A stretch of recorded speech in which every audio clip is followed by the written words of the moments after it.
Hello दोस्तों, welcome to my another video. तो आज की इस वीडियो में हम बात करने वाले हैं अफगानिस्तान के बारे में, जो कि घर से बाहर निकलते ही कौन सी गोली सीने में जातन से हिसाब सरक जाए तो चमड़ी उतरने का फरमान आ जाए, बीच चौराहे पर फांसी हो और इससे बच्चों को भी न बख्शा जाए। ये तालिबानी हालात अफगानिस्तान के है। हर रोज अखबारों की सुर्खियां यहाँ के खून से सुर्ख हो रही है। अपनी खूबसूरती के लिए मशहूर इस छोटे से देश की हसीन रंगीन फिजाओं में मानो किसी ने बारूद की महक बिखेर दी हो। कभी अपनी तहजीब, तमीज और सादगी के लिए लोगों की चर्चा का हिस्सा रहने वाला यह देश अब नफरतों के पेट चढ़ गया है। हजारों निर्दोष की मौत की कहानी बनती जा रही है और आबो हवा में बस एक सिसकी है। अपना पड़ोसी देश अफगानिस्तान, सदियों से भारत के साथ सांस्कृतिक विरासत साझा करने वाला अफगानिस्तान, वही अफगानिस्तान जिसे अनारों का देश कहा जाता है, जो ओठों को छू ले तो लगता है कि मुंह में खून लग गया हो। लेकिन आज हकीकत में देखे तो सच में यही खून इस देश की किस्मत बन गया है। इस खूनी मंजर की कहानी का इतिहास और भी ज्यादा भयानक है। सवाल है कि आखिर कैसे अफगानिस्तान की खुशी गम में बदल गई। इस पूरे किस्से को समझने के लिए हमें करीबन 30 दशक पीछे चलना होगा, यानी कि 19 के उस दौर में जब दो बड़े देश दुनिया में अपनी ताकत आजमाने के नशे में चूर थे।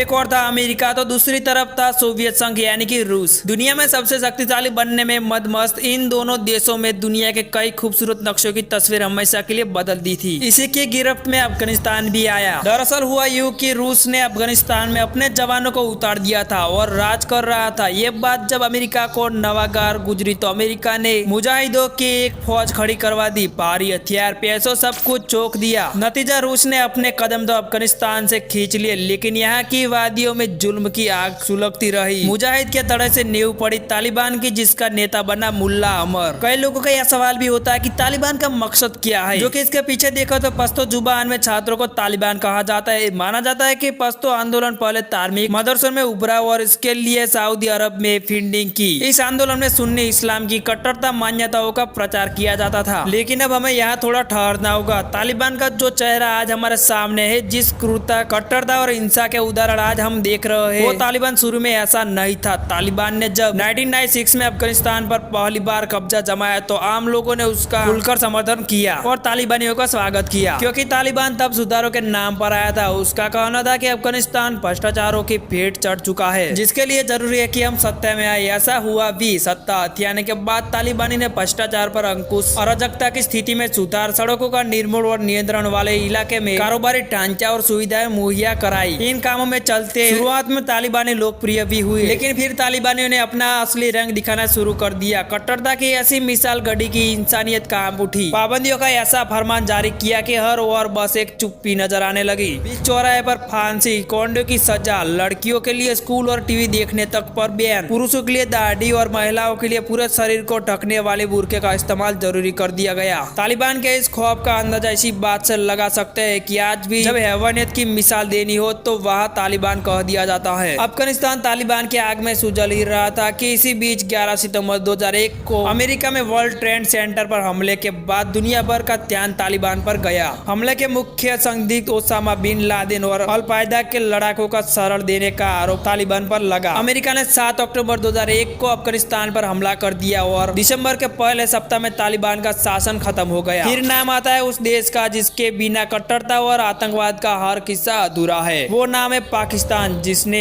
तमाम तालिबानी नेताओं को अपने यहाँ पनाह दी। करीब 20 साल बाद फिर अफगानिस्तान में इन तालिबानियों ने कहर बरपाना शुरू कर दिया है। अमेरिका ने भी समझौते के बाद अपने सैनिकों को वापस बुला लिया है। तालिबानी अपनी इस हिंसा को जायज ठहरा रहे हैं और उनका कहना है कि सत्ता पाने के लिए यह हिंसा जायज है। वो खुली जुबान में बोल रहे हैं कि महिलाओं को बुर्के में ही रहना होगा, घरों से निकलने पर 100 बार सोचना होगा। जो भी पश्चिमी सभ्यता को मानेगा उसकी मौत तय है। यह हिंसा देखकर दुनिया सख्ते में है और अफसोस कि अफगानिस्तान यह सब कुछ झेल रहा है। और हाँ दोस्तों, हमारी इतनी सी इन्फॉर्मेशन आपको अच्छी लगे तो वीडियो को लाइक करो और आप लोग हमारे चैनल पर नए तो चैनल को सब्सक्राइब भी कर ले। मिलते हैं अगले वीडियो में। जय श्री राम।